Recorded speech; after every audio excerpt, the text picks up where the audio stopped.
Game tonight.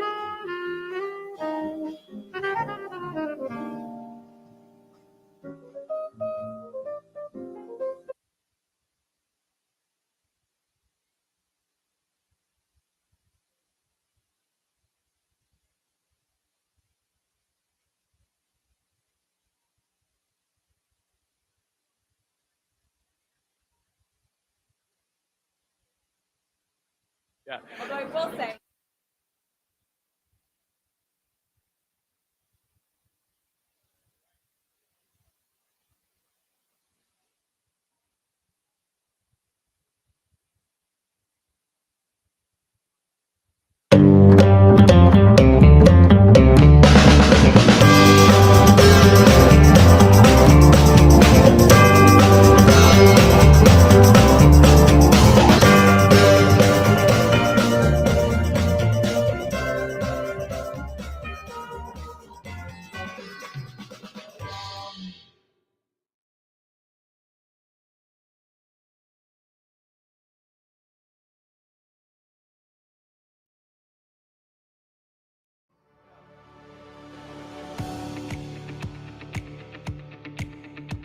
The Columbus Metropolitan Club was founded in 1976 by 13 women leaders who wanted to be included in the community conversation. I am Sally Bloomfield, and I was one of those 13 women. Having been left out of men's clubs that focused on community issues, it was a priority for us to make the club 100% inclusive. Today, CMC presents public policy forums every Wednesday at lunch with average attendance of more than 200 people. I'm Tony Bell, and I frequently attend forums, which are open to everyone and present relevant, current, and newsworthy topics. I'm grateful that CMC is nonpartisan and presents many perspectives on every topic. I'm Jane Scott, President and CEO of the Columbus Metropolitan Club. CMC is open to everyone. We invite you to explore the personal and professional benefits awaiting you at the Metropolitan Club. Welcome to CMC. Welcome to CMC. welcome to CMC. Welcome to CMC.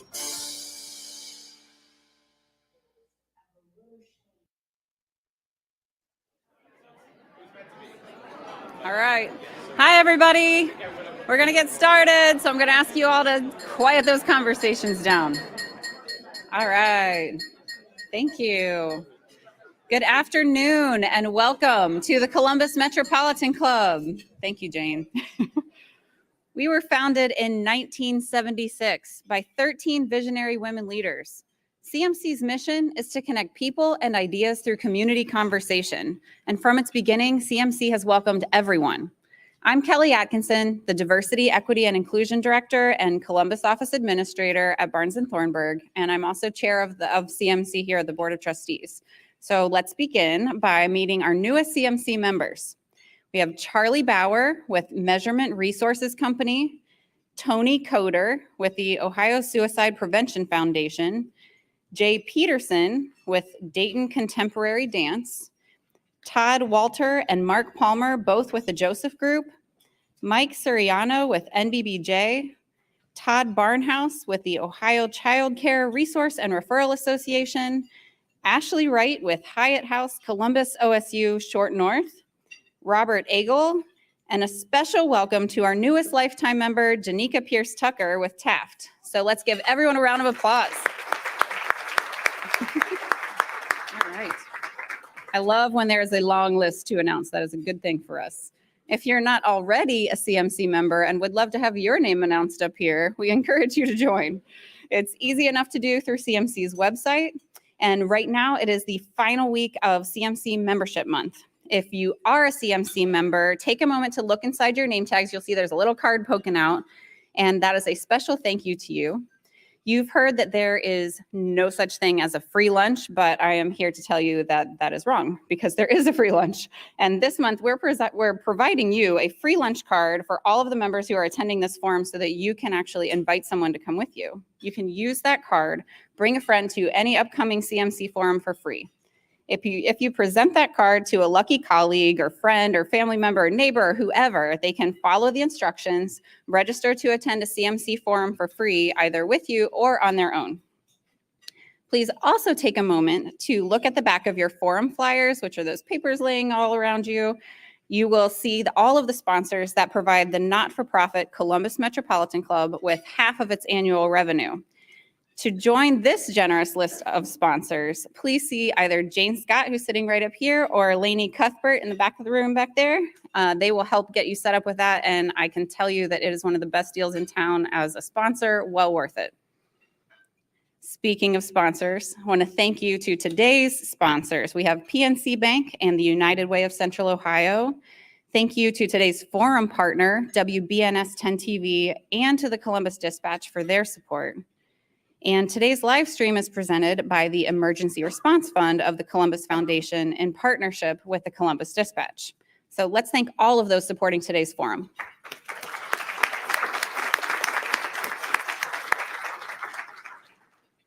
Writing for a Columbia University publication, Saba Rawjani noted America's childcare crisis is a barrier to the future success of our country. The lack of affordable childcare is dragging down the economy and keeping would-be workers at home. It contributes to a slower recovery from the pandemic and challenges companies to find new employees. Today's speakers will unpack the childcare crisis and what Central Ohio is doing to address it. On behalf of today's sponsor, PNC Bank, please welcome Shannon Morgan, Senior Vice President and Client and Community Relations Director with PNC Bank. Shannon, podium's yours.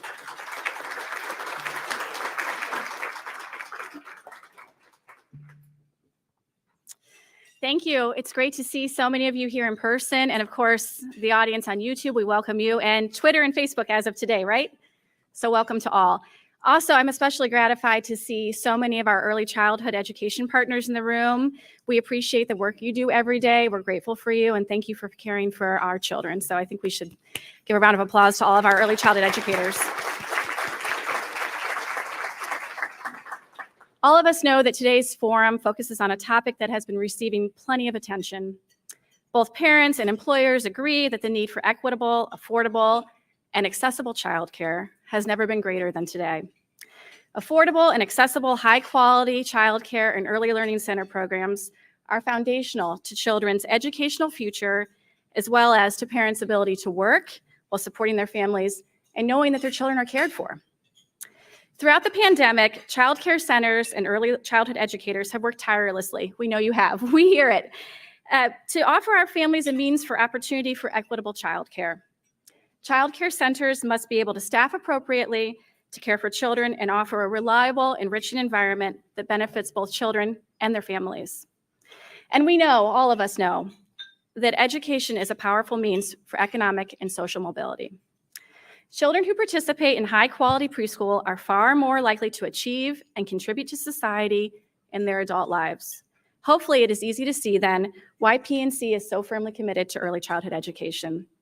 Investing in and advocating for high-quality early education is a logical extension to PNC's commitment as a national Main Street bank. And in that commitment, we support the communities where we live and work. That's why we launched Grow Up Great way back in 2004, focusing our philanthropic efforts to make a significant impact on early childhood education and helping prepare children from birth to age 5 for success not only in school, but in life. PNC Grow Up Great is now a $500 million initiative. Our programming supports early childhood education to ensure that all children, particularly those in underserved communities, are ready for kindergarten and have a solid foundation set for their future as they grow. But unfortunately, as we're here to discuss today, Too many children are getting left behind in this critical period. So now we'll welcome today's speakers. Joy Bivens, Deputy Franklin County Administrator for Health and Human Services. Elizabeth Brown, President Pro Tem, Columbus City Council. Tony Collins, President and CEO, YMCA of Central Ohio. And our host, Micah Walker, trending reporter with the Columbus Dispatch. You can read more about today's speakers in your forum flyer. Micah, we look forward to the conversation. Thank you.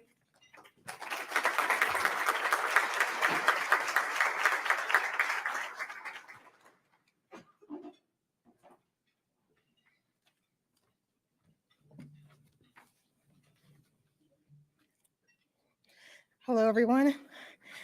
Thank you for being here this afternoon. As we begin, I'm sure all of you know how difficult the pandemic has been on the childcare industry, affecting so many workers, childcare directors, parents, and children.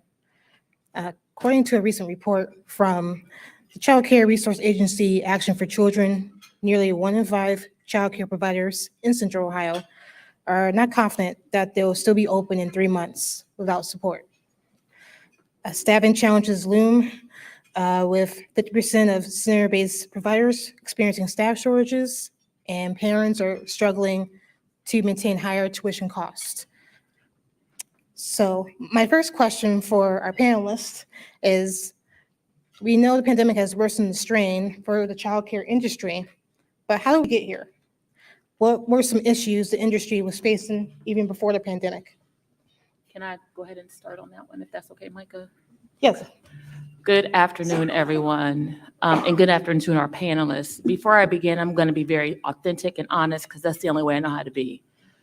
Today is a very hard day, and to go on like it's normal would be disingenuous for me.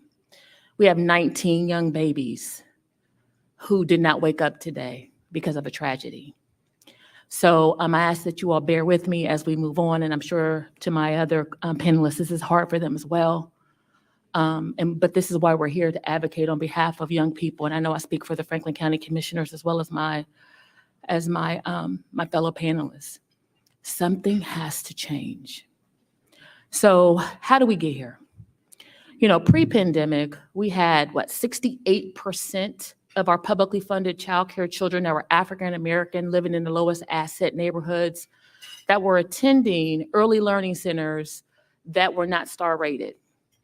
68% of those children were African American in the lowest asset neighborhoods. We also had a workforce issue and we continue to have a workforce issue where parents are not making enough. Affordability is an issue, access, transportation is an issue. You know, this conundrum kind of happened together. There was this unfortunate perfect storm. And then the pandemic hit, and right when we got every center in Franklin County, I believe 97% to a star rating, you know, the pandemic hit in 2020, and then it set us back again because we sent everyone home, and unfortunately childcare centers closed. So there were several issues that impacted us pre-pandemic, particularly that relates to social determinants of health in neighborhoods. Absolutely. And thank you, Director Bivens, for grounding us. And I too want to acknowledge the tragedy that we're all sitting with here today, having lost children in Texas for no good reason. And I do think that gun violence is a huge issue that we have to talk about, and it's not what we're here today to talk about, but I think it's relevant because there is enough in our world set against our babies, set against our kids. There is enough hardship for them that we sometimes can't control. And this issue we're here to talk about today, I have the radical notion we can control it, we can do better, and we can fix it. So we can at least give our youngest kids this before they face the world, right? And what is this? What is it that families deserve? Families and children deserve? What are those characteristics of a childcare system that they deserve? So high quality, affordable, accessible. right? The main things. And we haven't had that even before COVID-19. Our childcare system has existed in a pretty precarious position. We need qualified and adequately paid teachers who can use a strong curriculum, the things that the star rating system would help provide them. All families need to be able to find care where they live or where they work at the times they need it, right? Families need care not just 8 to 5, 9 to 6, et cetera. And then families need to be able to get this care affordably.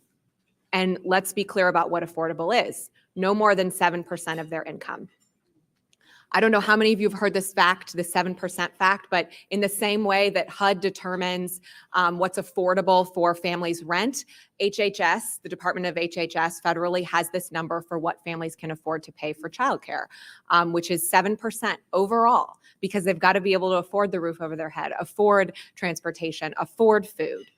And Treasury Secretary Janet Yellen recently referred to the childcare system in America, and this would apply pre-COVID to your question, Micah, as a market failure.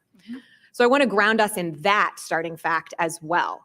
It is a classic market failure because families can't afford to pay more. The cost of early childhood education in Ohio is about the same as tuition at a state university, over $10,000. So families can't afford to pay more, and yet workers can't afford to subsidize the cost of care by making even lower wages, right? This leaves our system unable to deliver what children, parents, and our economy need from it. So in the long run, this is a market failure, and we have to get more money into the system. That was true before COVID-19, but I think the urgency has only been magnified. Thank you. Thanks. I want to acknowledge as well that just both of you leading the way in the situation we're in today. And I agree, Councilmember Brown, today, this is somewhere where we can provide a solution. We can step in and make changes. I'm honored to be sitting at this table representing the why, but more than anything, looking around this room, representing our industry, right? Representing our colleagues and partners that I'm looking around the room that we work alongside every day. And I appreciate the fact that we were able to work alongside, whether it's Action for Children or Future Ready 5 or our folks who are in support of us, the United Way, our private partners at PNC, things like that, the Crane family, all of the folks in this room that help us. We all talked about this prior to the pandemic, right? We knew our business model was stretched and was not working. We knew that accessibility to affordable, high quality childcare was based on your zip code, right? We know that. We, just like a lot of things in our system today, it's based on your future, your challenges, your barriers are often associated with the zip code you're in. So we knew that, we had that challenge. We knew that the business model was broken, right? Our expenses are rising. We need to pay people who work with us, who do the work, who are the saints, the mission. I should have led by thanking our team members on the front lines and the folks who support them that are in the classrooms, that are in the care centers, that are in our early learning centers. All of those folks are doing the work, and we need to be able to pay them. But the costs have risen so much, right, that people can't afford it. And to your point, the 7% number has been used. The reality is it can't take that much of your income. You have to make sacrifices and choices that aren't acceptable. And so we saw that happening before the pandemic, and I think we all know what the pandemic has done, right? It took a broken model and broke it even further. And we knew we weren't sustainable going into this. And I was just talking to some colleagues prior to starting today. We are definitely not sustainable now. So we have to take action. And if I can just really quick, Councilman Brown talked about the 7%. Currently, right now, parents are paying between 30% and 40% just to afford their childcare. Take in consideration, they're making about $13, $11 an hour from just even for the data that I look at for publicly funded childcare. You're right, we can do more, we can do better. But then there was also pre-pandemic where, as you look at the data, and thank you to our friends at Groundworks, where 73% of African-American children in this county are not ready for kindergarten. 74%. That means 26% of them are. And what does that mean? You all are educators. You're much smarter than me. I'm not that smart, I'll be honest with you. I got smart people around me. That means they're always catching up, right? And then their earning potential is going to be impacted, right? And how long they live, what kind of diseases, and all those things are impacted because they weren't given a fair shot from inception. Thank you. Thank you. And now I have a question for Tony. With the YMCA being the region's largest child care provider with 52 before and after school programs, what was it like having to close down in March 2020, and what have things been like since reopening? Well, I think the hardest part for all of us, as we were trying to struggle through all of the information that was being thrown at us regarding the pandemic, regarding COVID-19 protocols, all of the things, was trying to understand first, how can we reach in, how can we lean in and help our community? Yes, we were asked to close, but many of the folks in this room turned in and said, okay, we need to be able to provide childcare for those who have to go to work, right? For those healthcare workers, for those first responders. And so that was the first call. I mean, we immediately came together on calls and started talking about how do we provide service now, immediately? What's the crisis situation? And then as we slowly began to reopen, it was how do we open, number one, in a safe manner? How do we make sure it's safe for the families we're serving as well as the teammates who are there doing the work? And it was constant question, right? We all remember those meetings and calls and different data and trying to understand everything to make sure we were doing it in the right manner. And today it's just a 24-hour pivot. It's a 24-hour pivot. So you talked about what was it like? It was one of the most challenging situations any of us in this room will deal with. It was the closure. It was the denying access to families who needed us. None of us wanted to do that. It was the worrying about our staff, worrying about the families that we serve. And it was, and at the end of the day, it was an unknown. We didn't know where we were going to go the next day. Let alone, I'm not even talking about the fact that we had to, with the YMCA, and I know everybody in this room experiences, we had to lay off 3/4 of our team. And what did it do to those families? Right. So it was nothing but difficult. And we had to teach young people how to social distance. We were still teaching them how to keep their hands to themselves, and we're telling you to keep them social distance, right? That's right. And Tony, were you able to hire some of those people, hire them again when things were busier again? So thanks for the question. We have been able to reopen centers, but I as we all know, many things that have been exacerbated during this time period is we're now in a place where we're not staffed, right? We had waiting lists prior to the pandemic because we were struggling to bring staff in. We've nothing but exacerbated those waiting lists. We are 30% down in enrollment, and we are 37% down in staffing. I'm confident that I could look around the room to every one of my teammates and colleagues in this room, they would answer the same data points. And I know that that's the case because I've been on calls. And I think we try to detangle this problem, policymakers do, from every angle. And you end up in this chicken or egg situation.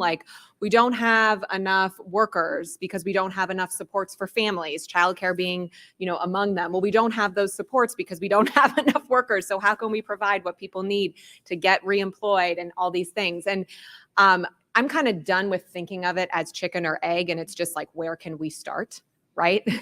That's where we have to go. We're not ever going to be able to say unequivocally, we know that this is the root problem and then this is how it gets fixed. It's just where can we start? And I do believe that by starting in strengthening our childcare sector, in making childcare actually affordable and accessible in every neighborhood, regardless of zip code, regardless of race, a high quality slot available for your child, a parent will be able to confidently go back to work. And Director Bivens talked about the, or Administrator Bivens, what? Administrator Bivens? It's Joy today.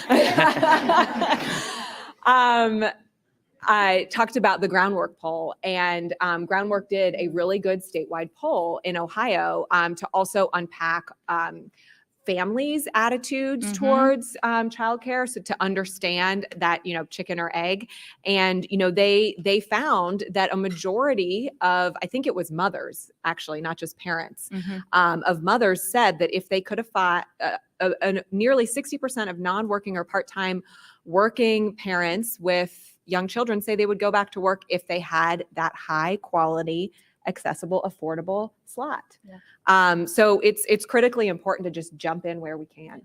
In the industry, we're on, I have a lot of human service staff, and I know some of my people that work alongside of me. Thank you for being here, Vivian and others, and Daisheen. But we're all competing for the same people right now, right?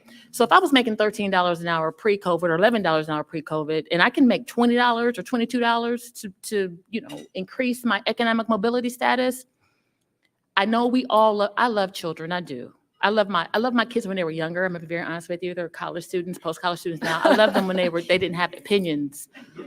But my 4-year-old has a lot of opinions. Those actually. opinions, I'm like, okay. But I will tell you that they're making survival choices now, right?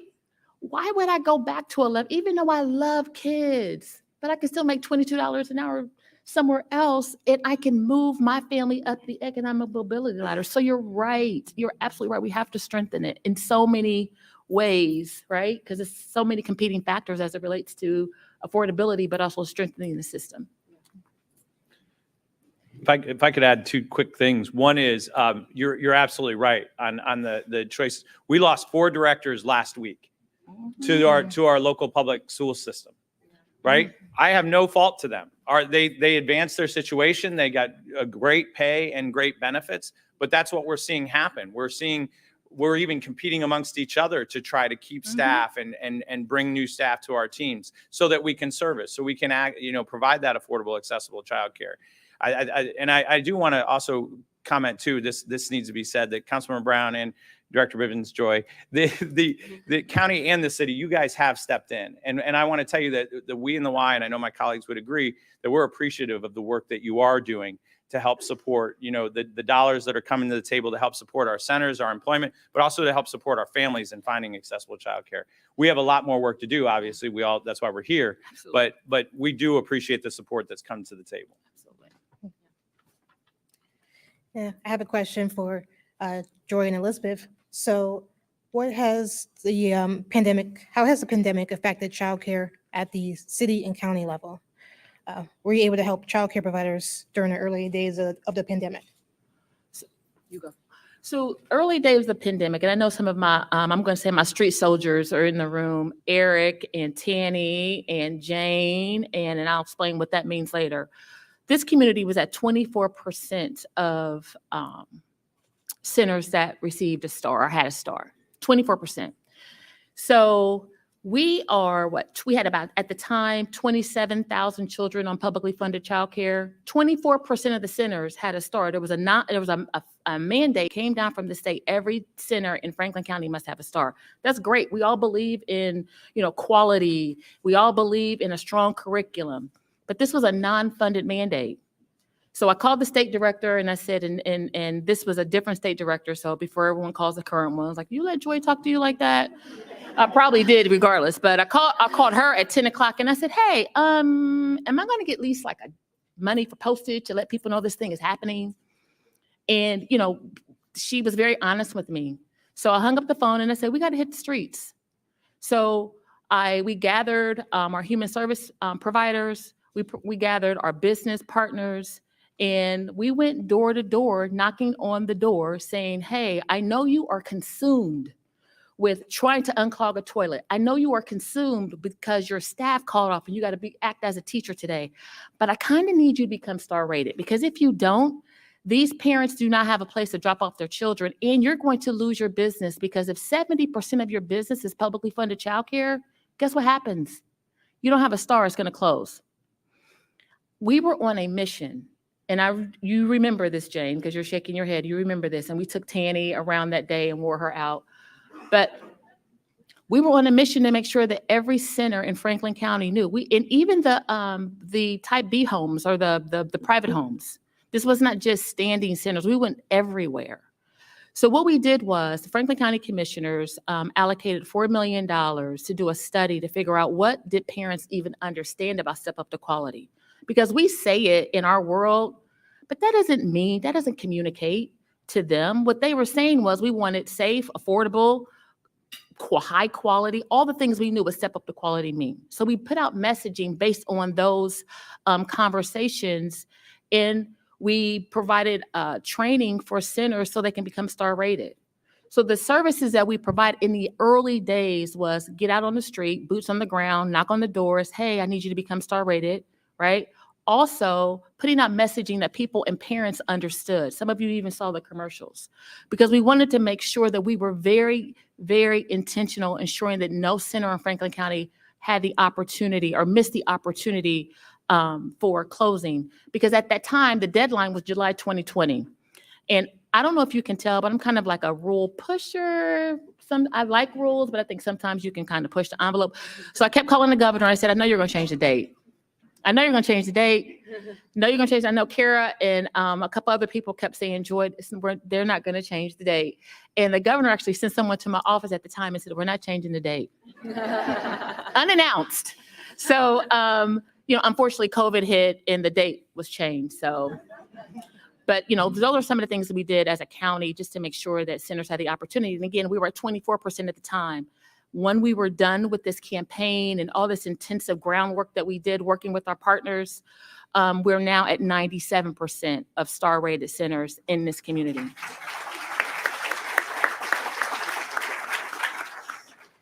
And I will add to that what we've, the city and the county, since that time, there's this infrastructure in place of star rated facilities that now have a vernacular around translating quality, affordability, and what that means to a star rating. So there's that kind of foundation. COVID rocked everyone's world, and especially the childcare industry, and the city and the county, because of the federal government stepping in and passing the American Rescue Plan, we got federal funds to be able to invest in some of the biggest needs our community had, childcare being one of them. So early on in 2020, the city got CARES Act dollars, which we used to help stabilize best we could what childcare centers were facing, because so many, given what Tony was talking about, where you couldn't even keep the doors open, or they were like just barely open. And so how could you keep your center running to be around for once kids could come back into centers? So one-time money that we were able to help stabilize centers. But then, I think these 2 years later, we've been able to do a few more creative investments that we're proud of, don't get me wrong, but we know also they're one-time investments. And I will let Joy talk about the county's work. But the city, we provided money to stabilize centers, directly to centers. We provided scholarships it's funny to talk about like a pre-K scholarship, but that's essentially what it is. Scholarships for families, also serving 3-year-olds, not just 4-year-olds. And we also added additional money this summer to allow these slots to continue through to the school year, because I think most people in this room are familiar with summer learning loss. Well, that happens for our littlest ones too. When we talk about getting ready for that kindergarten readiness assessment and our abysmal rates of passage, and I do mean hours, right? Because the fact that it's all of us, these are all of our kids. So when Franklin County only has 40% passage of KRA, that's our number to own and fix. So we've also provided scholarships for the summer to keep kids learning and in the classroom for the KRA. And then I'm going to kick it back to Joy to talk about the county specific work, which was it was really creative about what teachers need too. So are we pre-COVID? Tony, did you want to add anything to this conversation before I go into? No, you go for it. Okay, good. Go. Good. So, to Councilmember Brown's point, we did partner with the city in the beginning. I think it was CARES Act dollar at the time. It was $7 million, assisting 450 kids who were publicly funded. Post-COVID, the commissioners came together, and I'm going to shout out my commissioners just really quick, only because they have been very diligent and intentional in this work and allowed me to even understand it from a different vernacular and space. Commissioner Brown at the time was pre-COVID. It's Commissioner Erica Crawley, Commissioner John O'Grady, and Commissioner Kevin Boyce. Commissioner Crawley was one of those people, I call her the people's champ, because before she was even a legislator, she has always advocated for children. You know, she says all the time, every child in this community is my child. She considers that. So, you know, when we look at the impact of what is happening with the child care system, the county commissioners came together and said, we're going to put together, with the partnership of the city, $23 million historic investment for the RISE incentive program. With our partner, we partner with our friends at Action for Children. So if you want to know more about the program, I'm going to divert you to Eric. Eric, please raise your hand, because I'm going to really butcher. I'm going to say everybody gets a free car. So make sure that you see Eric. But it was to assist parents, particularly who fell in that 142 to 300% poverty level. Currently, right now, if you were, $2,041 a month with 2 kids, you could qualify minimally. But if you make $2,050, we're going to take away your child care. So the commissioner said this is a workforce issue as well. So we're going to incentivize those parents in those centers who cannot afford, and that particularly are parents who are making $13 an hour. It provides scholarships up to $10,000 annually for 750 children in the first year and 500 children in the second year. It also takes care of an additional $10.9 million, because I'm going to mess up numbers really bad, so I have to look at them, over 2 years, and provides 6 types of incentive awards. And so it goes under, if you're a new PFCC provider, you get, I think, $1,000. If you maintain, it's $2,500. You know, step up the quality incentives are in there, but also rental assistance for the workforce in the child care system. So all these are for parents, but also is to strengthen the providers, particularly those who are working in the industry, because the same challenges that my staff are having at Job and Family Services or any other human service agencies are having, or wherever, McDonald's or whatever, our child care system agencies are having the same issues. So we, the commissioners, wanted to look at it from a very concentrated perspective and provide incentives and scholarships for families and centers, but also from the perspective of housing, because housing is an issue, right? Housing is an issue in this community. So if it's an issue in this community, it's definitely an issue for those childcare teachers and lead teachers and directors who are not making enough to sustain. So that is a $23 million investment. It's a historic investment. I know that sometimes Commissioner Crawley says, you know, there is more to come. I don't know what that means, Mariah, but there is more to come. And I am not at liberty to talk about it. And I know everyone has this theory on what's going to happen, but I am a public servant. So if you have questions regarding the RISE incentive program, again, please see Erica Rolick or Vivian Turner. Raise your hand, Vivian. And they can assist you in in identifying what dollars you may qualify for. And if you are not here, I know there's a website I'm supposed to read off, but I'll read it at the end, Micah.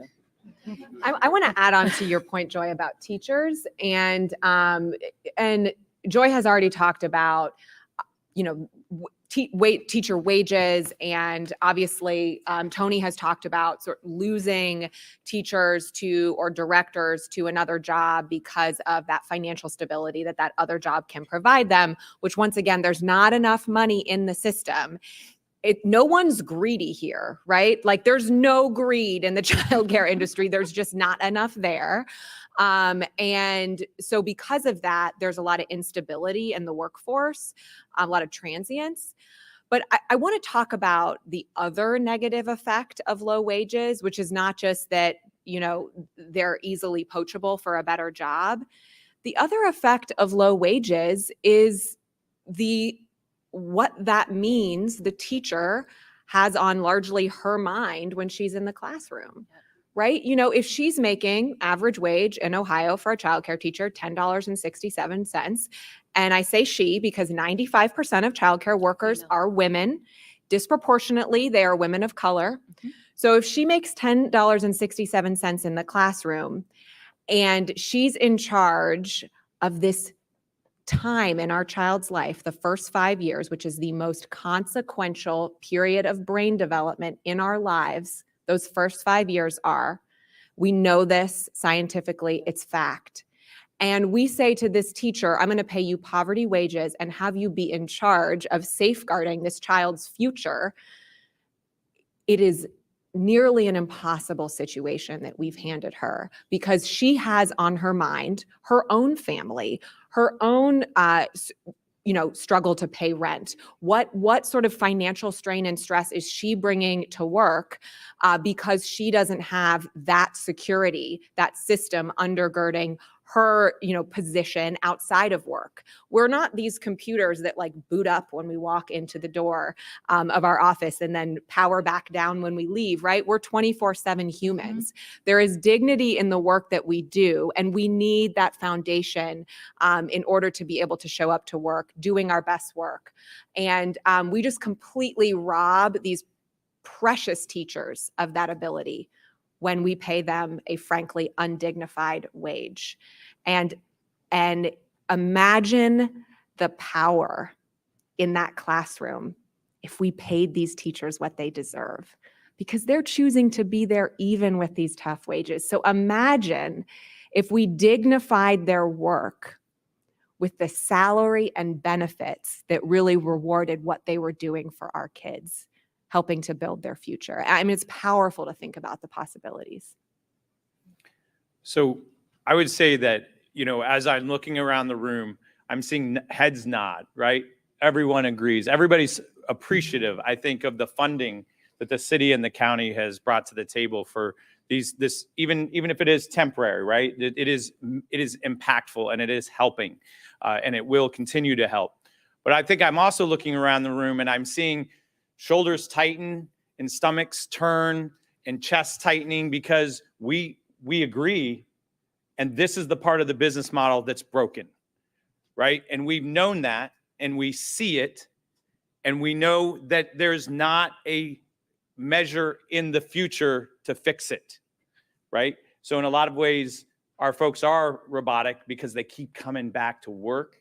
They keep giving everything they've got to help and to care for our most important residents, community, part of our community. I think that I'm going to use this as my one time, and this is me speaking, and those of you who have been around me know that this has been my mantra. Our existing model for childcare, like housing, is unsustainable in this community, and we will have to address it. We have found sources of funds in other areas to help make them sustain. If these two things are so critical to our community, we are going to have a conversation around permanent, sustainable funding, period. So I'm going to say that. That's I was not going to leave this room until that was said, and I think you guys teed it up very well. So thank you. But I agree with that, right? I agree with that. But I think it is, for a collective problem, it requires collective solutions. So it's everybody at the table, right? It's not just government. It's not just human services. It's not just business. It's everyone. Like, when there's a problem growing up, my grandparents had 15 children. So when there was a problem in the household, everyone came to the table to ante up on how are we going to fix the problem, right? So it is not just on the childcare industry to figure out how to fix the problem as it relates to sustainability, nor is it up to the government to figure out making decisions on. We can talk about allocation of dollars. We can talk about sustainability, but we also need other partners in the room who have additional resources so that it can be truly sustainable for the future, right? Because unfortunately, leadership changes and things change, and we want to make sure it's a collective answer. Okay, we have time for one more question. So for everyone, are there things you see that give you hope that we can turn the corner on this crisis? I think what gives me hope is the fact that, we had a Calling All Dads initiative when we had, when we started Step Up to Quality. When we were coming to the table, Councilmember Brown, one of the things I saw, one of the people, we always ask this question, we have meetings, who's not in the room? Who's not in the room? Well, I didn't see Black men in the room. So I raised my hand and said, we need to make sure that there are Black men, because they are fathers represented in this room, and we got them out talking about early education and the importance of it. So what gives me hope is that people, grandparents and aunts and uncles are looking for ways and opportunities to have this conversation regarding, the importance of early education. The Franklin County Commissioners, many of you know that we are building a new jail, and however we're tearing down another jail. They're looking at right now and tearing down that old jail to build a new childcare center for their employees and the employees of the city that work in the municipal buildings, because I want to make sure I get it right before I get tomatoes thrown at me. But looking at it from a perspective of how can they assist in subsidizing? What would that look like for their employees? And when you are a business or when you are a government agency looking and considering my whole life, not just what you see in front of you, I am hopeful that we now, as system leaders, are looking at people as their whole life and understanding that a person, whether it's a grandparent or a new mom, has a young life to steward, and we need to assist them and equip them so they can be successful in doing that. That's awesome. And I feel hope listening to that too. I'm going to answer that question by starting with what doesn't give me hope, what robs me of hope. What robs me of hope is, I hate to say it, but like waiting on the federal government. So I was so happy to see, I'm forgetting my acronyms. What was the American Families Plan? Introduced, and seemed like we had possibly the support to pass it.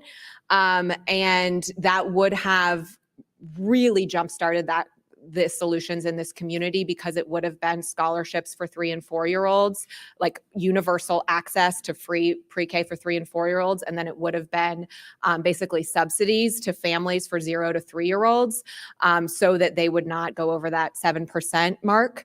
And wow, would that have been transformative? And then, I won't not even gonna get started on the Republicans in Washington, but apparently Democrat Joe Manchin said that he didn't believe, what would families do with that money or something like that, like that families would buy drugs with childcare money. I don't understand it, but this bright hope I had was taken away, because I don't know where that lies in Washington, right? I don't have a lot of hope for that happening in Washington. So that's my cynical side, what robs me of hope. What brings me hope is that I do think this community doesn't have to fall prey to partisanship.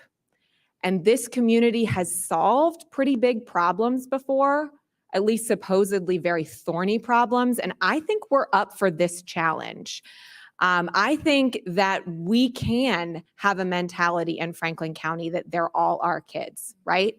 I really believe, and that's what gives me hope, that our community is different from, what unfortunately we saw fall in Washington when the Biden administration tried to pass one of the most transformative pieces of legislation for American families. And I think we can do it. So I'm going to speak to a couple of things. One is, I see hope when I get a chance to talk to my childcare teams, the folks who are in the classrooms, the folks who are in the centers. They're amazing people. They change lives. They give me hope. The second thing I see hope from is when I look around this room at the colleagues that I get to work alongside. When I get to walk in the rooms arm in arm with people who understand the tactical things. We didn't talk about, I think that came up, but workforce supports, stabilizing post-COVID, supporting PFCC and top quality, increase reimbursement rates, all of those things, the experts in this room all understand them, and I get to work alongside them. So it gives me hope that we have people who know how to fix these things. And then I am very hopeful because I get the chance to work with these folks, and I'm blessed to have had a chance to work with them prior to my current role. And I know they're listening. And I know our council members are listening and our commissioners are listening, and they're passionate about this work. Some of you might not know that Commissioner Crawley was actually a Head Start teacher at one point for the YMCA. So it is, I know folks are listening, and I also know that Tanny Crane is listening, and I know that PNC is listening, and I know that our corporate partners, I know that the partnership is listening. So I have hope when we have those people who I genuinely believe are good people with good intentions want to solve this issue, that we will figure out a solution. All right. Well, thank you, everyone.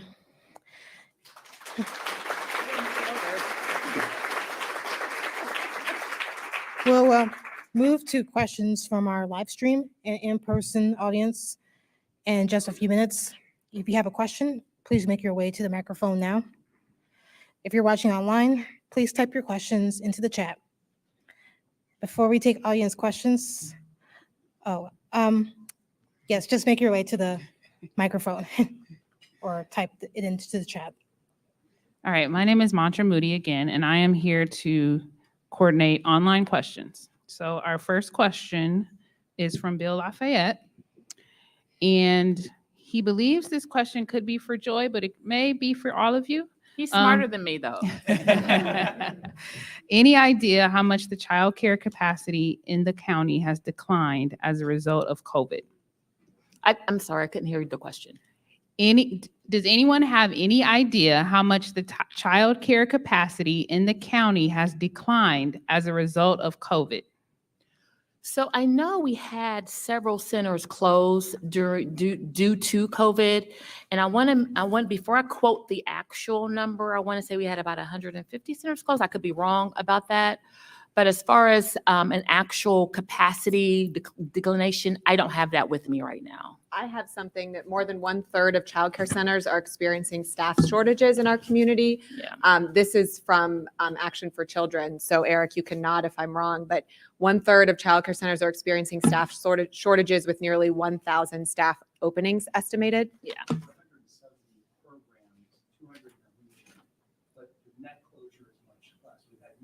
Yeah.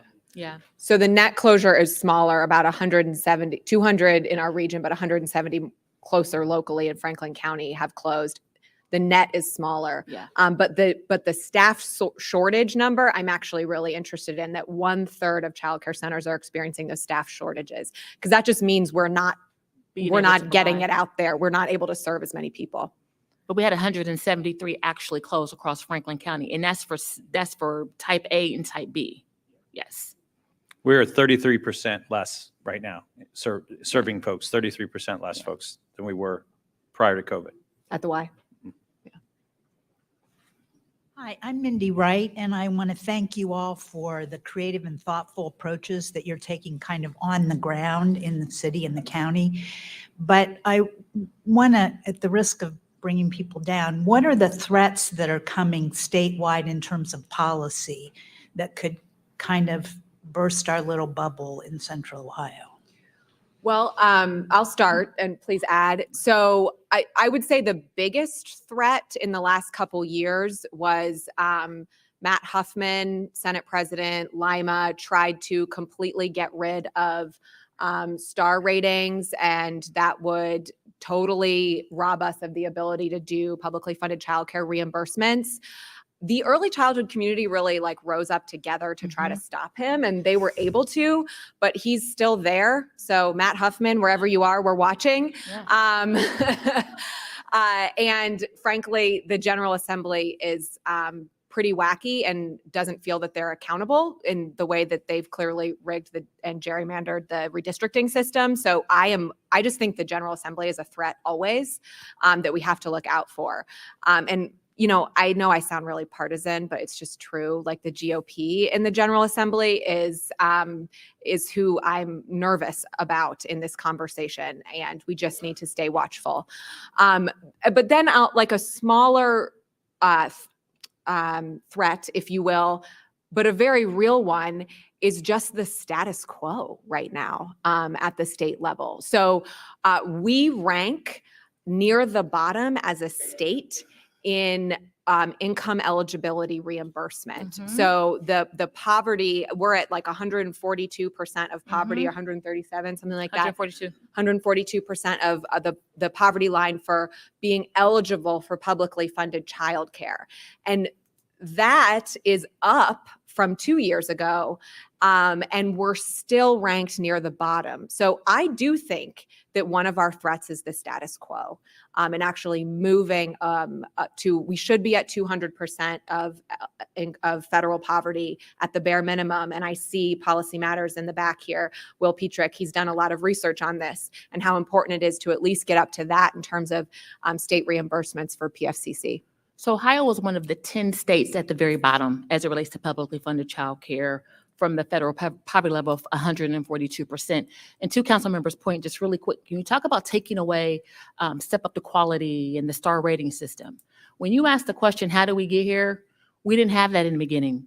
You know, a strong curriculum was not at the forefront, right? Some of these other things that were put into that star mandated policy or you know, I guess system was not at the forefront. It was basically opening, making sure you're safe. We're going to make sure we really take care of kids. And it's not to minimize what happened before. But if you take it away, then you're going to continue to set kids further and further and further behind, and we're just going to fall behind. I would just add that, you know, accessible, affordable, high quality childcare is a challenge in our entire state, not just in the city of Columbus, not just in Franklin County. We were just asked by the United Way of Logan County, the United Way, the chamber, the local hospital system came together and asked us to open an early learning center in Logan County because there was a lack of accessible, affordable, high quality childcare. It's a statewide issue, not just a city issue. Good afternoon. My name is Andrea Applegate, and my company is Applegate Talent Strategies. And we recently completed a project on behalf of the Workforce Development Board of Central Ohio. And in fact, the Franklin County funded in part this project, Commissioner Crowley. And we were asking the question, we wanted to find out what happened to women as a result of the pandemic, particularly their employment. How did the pandemic impact their job? How did their employment change? We didn't ask the questions related to childcare, but it's probably going to be no surprise to anybody in this room that a top reason, a top challenge that these women that we spoke to expressed that is an obstacle to employment is the lack of childcare. And we know also that businesses want people to come back. We're hearing all kinds of stories about how there are jobs going unfilled.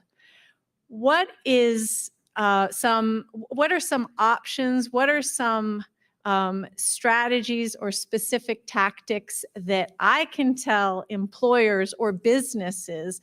What is it that they need to do? How can they contribute to solving or at least fixing this problem? You know, I'm just going to say they should advocate for the same thing that their childcare providers are advocating for: higher wages, sustainability, accessibility, high quality. When they join in that conversation, and, you know, I'm going to shout out the business community because childcare is not just a childcare issue, it's a workforce issue as well, right? Their bottom lines are impacted. So I would say, you know, advocating. I would also say for those businesses that don't have resources, don't know where resources are, and I was going to shout you out again, Eric, but I think I have it here. They can go to www.rise.franklincounty.ohio.gov because these incentives help those families for the very thing that you're talking about. But also we need to figure out, you know, trying to incentivize and identify centers who have different hours than 9 to 5. Second and third shift is always a problem, right? So we need to make sure that we are trying to incentivize those centers to be able to provide those services for our parents as well. But, you know, to answer, it's a multi answer to the question that you asked. But I would say primarily businesses, they should join lock arm in arm with folks on this stage, our commissioners, the business, I mean, everyone in advocating for a strong early learning system. And I would just add to that, you know, businesses can and should do as much as possible to give working parents, really including dads, because if we think of it only as a working mom's problem, it lets men off the hook, frankly. So we should think of it as, you know, giving working parents the flexibility that they need. That applies for office work, but it also applies for hourly work. Hourly workers should not be at the beck and call of, you know, like you're just always waiting on, like, you know, come in, your shift starts. Like their employers have a lot of power to provide some sanity in recognizing that whole person that their employees are. And so they should do more of that, recognizing that, you know, all work is dignified, all people have dignity, and we need to treat them like that, not like a computer. But the other thing that I have to end on is that I want employers to do everything they can, but ultimately we shouldn't have to win the boss lottery just to have access to a dignified job and childcare for our child. And that's why we need a collective solution that gets more money in so that we can, sorry, I have to say this because I think we're about to close, and I just want to be very specific that we need to increase the income eligibility for families who need the most financial support. We need to extend a modest subsidy to middle income families, and we need to eliminate the benefits cliff. Like, that's what it financially comes down to give families and children those three things that I was talking about in the beginning that we deserve, that they deserve. And in order to do that, there needs to be more money in the system. We need some kind of revenue raised here locally, some kind of ballot initiative that's going to get it done, or it's not going to get done. And we're just going to keep talking about this like we are today. Thank you to everyone in the audience who submitted their questions. I wish we had more time, but we'll turn it back over to Kelly Atkinson for concluding remarks.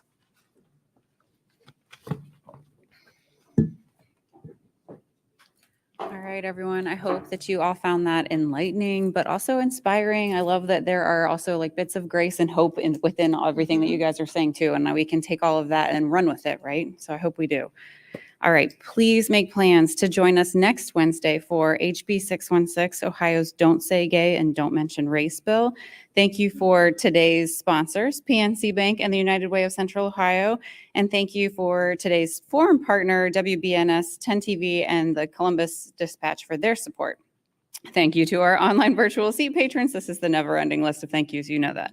All right. Thank you to our online virtual seat patrons and to the Emergency Response Fund of the Columbus Foundation for presenting our live stream in partnership with the Columbus Dispatch, and our special appreciation for today's speakers, the star of the shows, right? Joy Bivens, Elizabeth Brown, Tony Collins, and our host, Micah Walker. Thank you. And thank you all for joining us. We truly could not do it without all of you. We look forward to seeing you next Wednesday as the Columbus Metropolitan Club presents another community conversation. Have a wonderful day. Thanks. Thank you. Thank you.